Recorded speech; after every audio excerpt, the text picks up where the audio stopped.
Hey YouTube, I built not a bug out bag. I don't know what you'd call this. This is the bag that I would grab to build a bug out bag from. Because like, in my opinion, a lot of the shit that I'd want to put in a bag to like leave my house forever is like food and water. And a lot of it.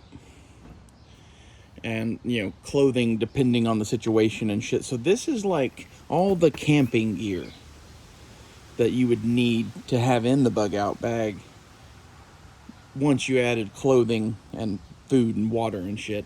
You'd pick from this shit. So maybe you wouldn't take all of this, but you would at least throw all of this in the car is my thought. And that's another, you know, foundational thing for this is bugging out is something I would only do if I had a vehicle. Even if you only have one tank of gas, at least you can use that to get out in the country somewhere. Like find a water source, park that car, and, you know, camp there. Maybe bring a couple things of gas so that you could like leave there to come back to civilization. That kind of thing. So with that in mind, there's a lot of weight in here. There's two folding shovels and a sword. Okay, some of this shit you probably are not going to need, but I think some of it is like, it's just good. So let's get started on this shit. First off, talk about the bag. The bag is a Kelty Map 3500. These are actually kind of expensive now. The current versions of this that aren't expensive are the Kelty Red Wing from AmronInternational.com. The Amron International, for some reason, makes or contracts out to Kelty to have military-style backpacks made.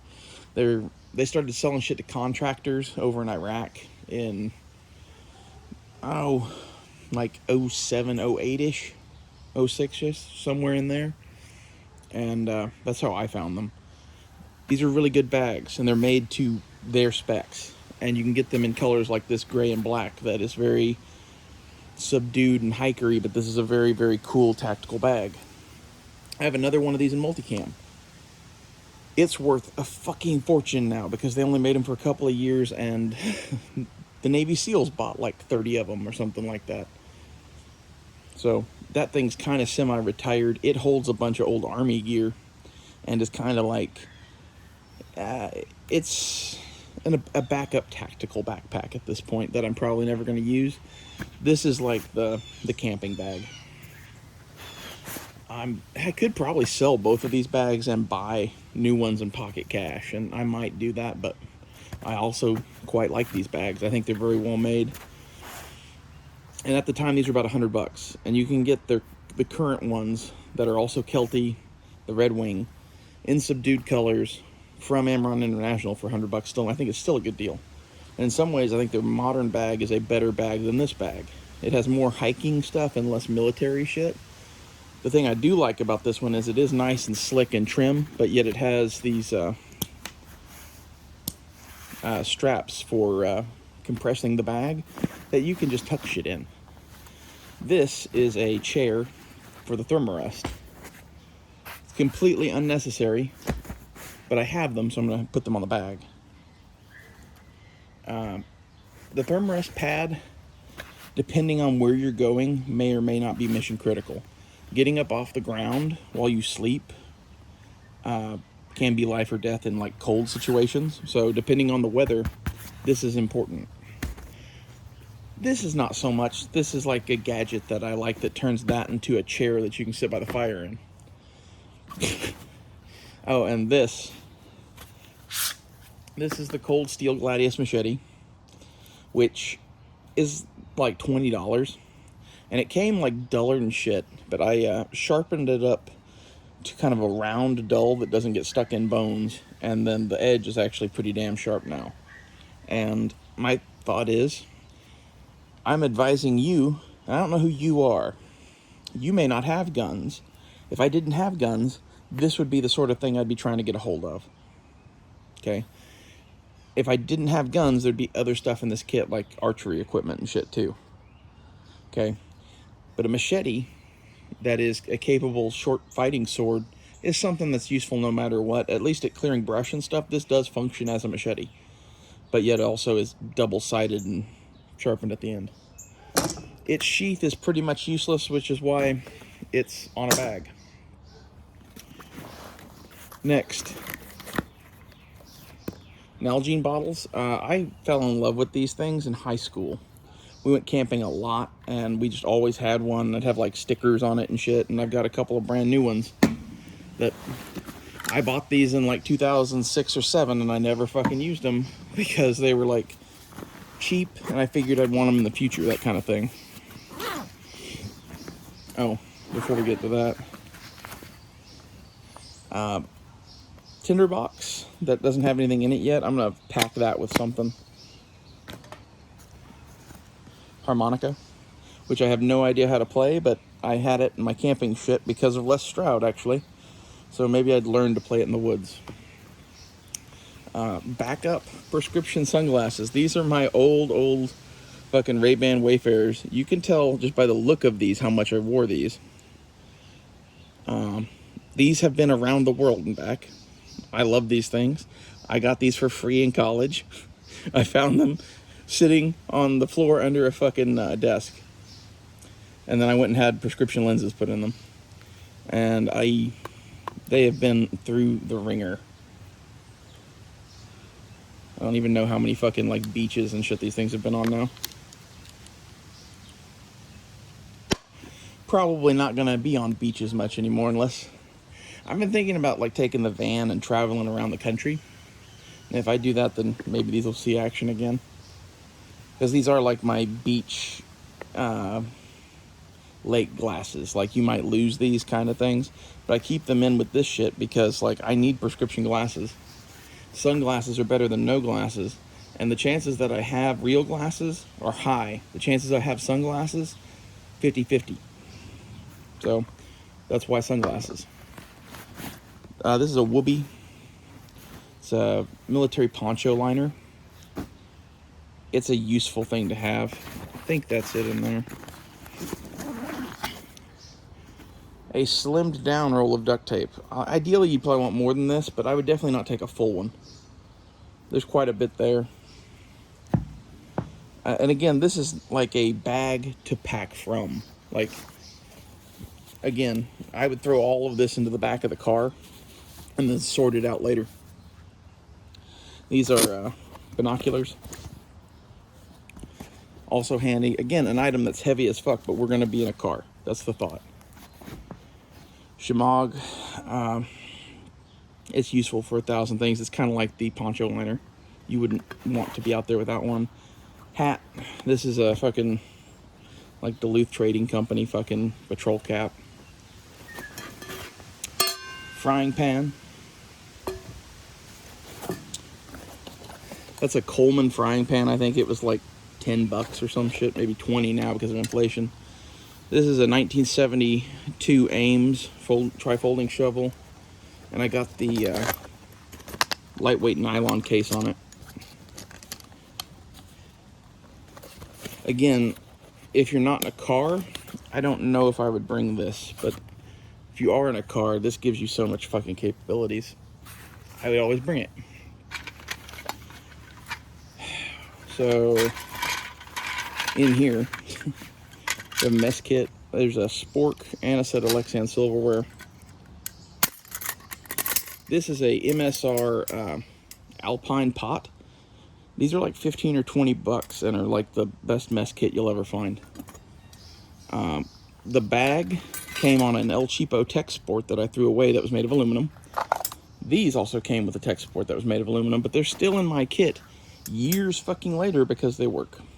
Those are Tupperware salt and pepper shakers with salt and pepper in them. All of this is just handy.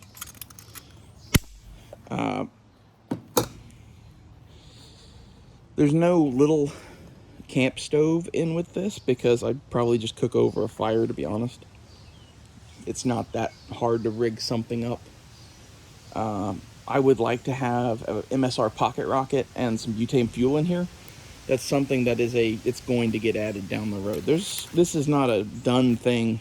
There's still a bunch of shit that's not in here. Like, there's not even any toilet paper in this bag. Like I said, this is a bag that you would pull camping gear out of to pack a bug out bag. But like, this will be ideas of ship for you guys if you want, of shit you can buy. These are Sea to Summit bags. A couple of real ones here. This is a fake one from Walmart. They all work. I would get some of all of these. This is a seal line bag. And the thing that I use these for is, this is actually a toilet paper bag usually for me. These are clothes, and this one is food. And you can take all of those, load them up with shit, and just tie them onto the outside of the bag. Again, this is getting thrown in a car. So this is matches and 9-hour candles. They might come in handy. There used to be a candle lantern in there with them, but like, honestly, I fucking hate that candle lantern. It's sitting on the ground over there somewhere, I believe. This is an escape and evasion kit. Has a ferro rod and some shit in it. This is stuff that is just with this other stuff because it fits the theme, but is unnecessary, redundant shit because of this, which I'll do a video on next. This is the survival kit. Like, if I was going to just pull something out of here, it would probably be this and the hatchet. I guess this kind of goes together in my mind with the cordage, but like, we'll talk about all of this later in another video. This is a Fiskars Hatchet. You can get these for 15 bucks at Lowe's. I've had 2 or 3 different ones of these. Every one I've ever replaced, I had to replace because it was stolen. That's all you need to know, I think. This is, I believe this is 100 feet, or maybe it's 50 feet of 1,200 pound test. It's all sorts of shit you could use this for. The thing I always used it for was to take the bag of food shit and put it somewhere if we were somewhere where we had to worry about that.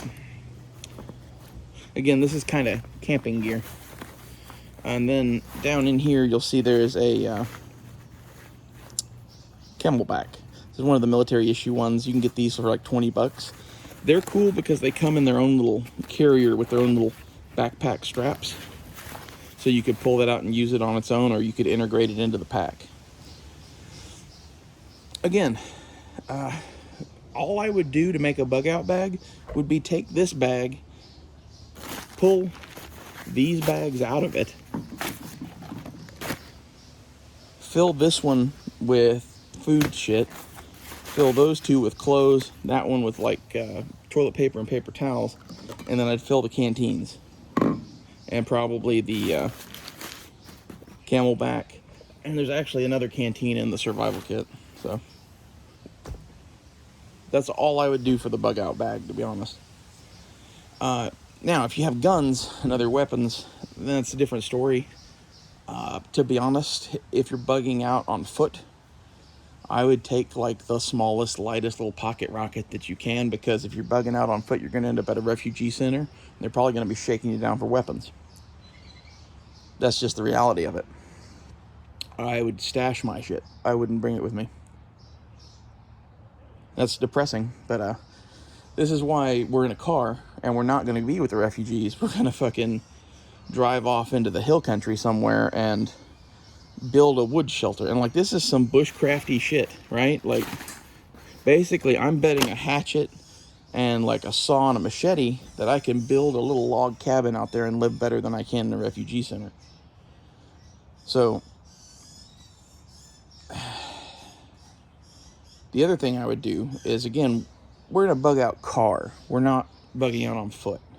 If you're bugging out on foot, this is probably about all the food you're going to be able to carry. I would have this loaded, and then I would shove as much shit into the backpack as I could. And then I'd maybe have a grocery bag of like snacks. If you're in a vehicle though, you can just empty your kitchen into that fucking car. And I'm actually building out my car to be even better at that with a solar system and a fridge. So stay tuned for videos on that too. As I do the car build, I'll make more videos on that. I might make a video just showing you guys the van at some point. I don't know. I still got to make a video on a survival kit, so we'll see. If you guys have any questions about any of this shit, or why I made my choices, ask them below and I'll try to answer.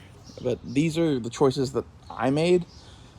This is after years and years of living out of a backpack, which a lot of people don't get.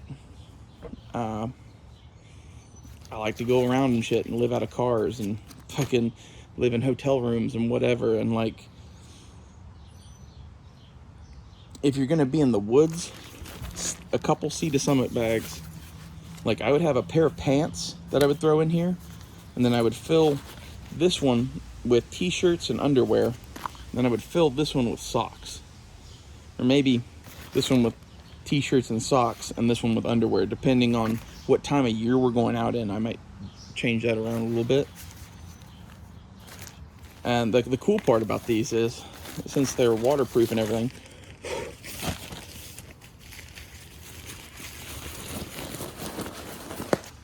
you can like compress them down. So you stuff them full of clothes and you squeeze all the air out of it, and then do this shit. And then you just have a little thing. And the best part about this is you can just hook this onto any backpack. You saw the compression straps on the outside. It's handy.